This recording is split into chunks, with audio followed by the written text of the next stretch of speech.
Hey everyone, this is now our third video, and the goal of today is I'm going to be talking to you a little bit about consistency. So what does that mean? So last video, if you watched, I talked about how we were going to touch a little bit on what we can do to improve our quality of life as we age.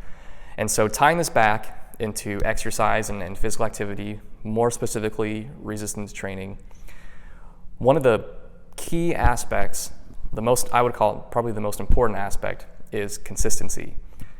Whatever goal you have, you cannot reach that goal unless you can stick with it over time and be consistent. So what does that mean? So what I think for you to think about the two most important factors of consistency, I think one is time. So one of the biggest barriers that everyone faces when they think about what they want to do for resistance training or any health related goal is, I'll do it when I have time.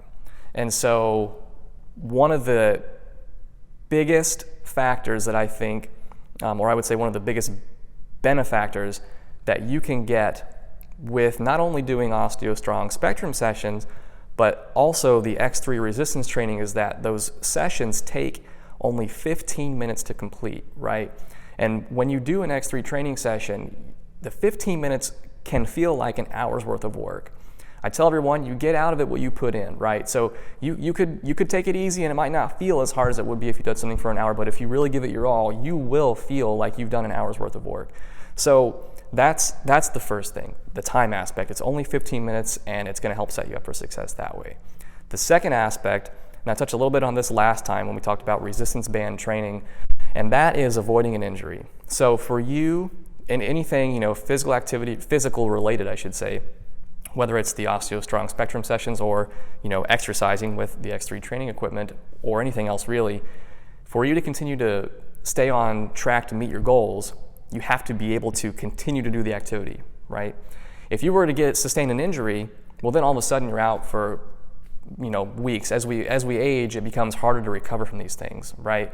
So you're spending, in your 30s, you may have spent, a few weeks out. Now you're spending a couple of months out, and that can really set you back. So what I mentioned last time with the resistance bands, the X3 training that you can do, so not only is it going to hit your time aspect, but you're going to be a lot safer doing these types of workouts because the resistance bands are going to be much easier on the joints. We're doing movements that aren't going to put your joints in compromising positions. And so I won't, again, not going to go into the nitty-gritty, but what I would really encourage you to do is, if you are interested in learning about this and actually experiencing it for yourself, I would encourage you to schedule a demo by clicking the links that you see in the campaign, okay? So what I'm going to do is end my conversation here because I feel like I've given you a lot of really good information to kind of chew on. So what I want to do for next time, for those of you that are already members of OsteoStrong, I want to talk a little bit about how your Spectrum sessions that you do each week and X3 work together to help you meet your goals.